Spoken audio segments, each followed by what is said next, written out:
Assalamu alaikum, I'm Aisha and you're watching Samaa News. Here are today's headlines.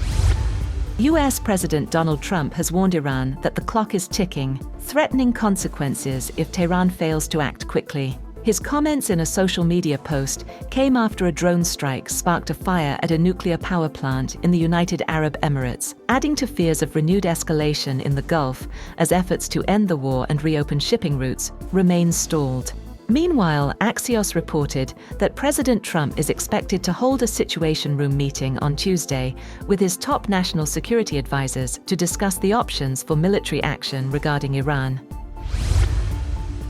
US President Donald Trump shares an image on Truth Social warning of the calm before the storm, amid reports that conflict with Iran could soon resume.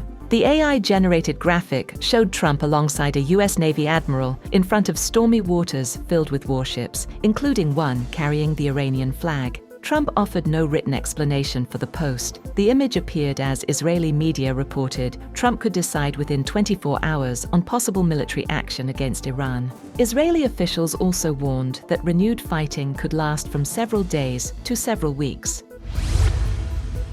The Emirati officials have said that a fire broke out near the Barakah Nuclear Power Plant in Abu Dhabi after a drone strike hit an electrical generator outside the facility's inner perimeter on Sunday. Authorities have said the incident caused no injuries and had no impact on radiological safety levels at the plant in the Al Dhafra region. Iran has accused the United States of using global energy security as a pretext to justify military operations against Tehran. Foreign Ministry spokesman Esmail Bakai said Washington and Israel had deliberately destabilized vital energy routes. On the other hand, Iran's armed forces warned that any new US military action would trigger what it called a severe and unexpected response.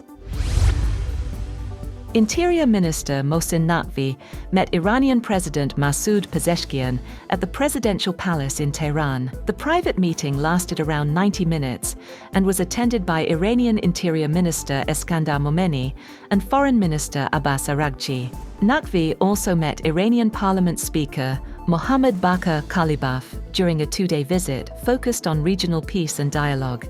Iranian officials praised Pakistan's mediation efforts in the Iran-US dispute, while both sides reaffirmed cooperation for regional peace, security, and stability.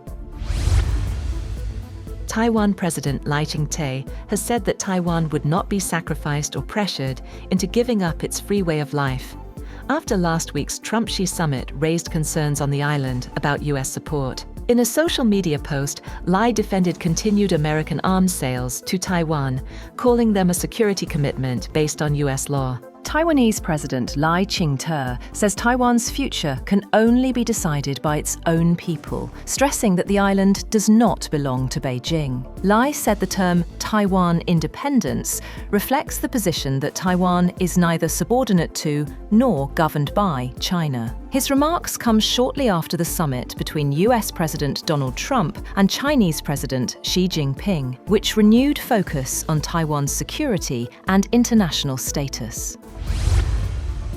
Pakistan's military media wing, ISPR, has strongly reacted to remarks attributed to Indian Army Chief General Upendra Dwivedi, calling them an expression of bankruptcy and madness. ISPR said the comments suggesting Pakistan should decide whether it wants to remain part of geography and history were inappropriate for responsible military leadership, especially between nuclear-armed neighbors. The statement warned that any attempt to pursue such thinking would have severe consequences, stressing that escalation between the two countries would be two-sided and dangerous for regional stability.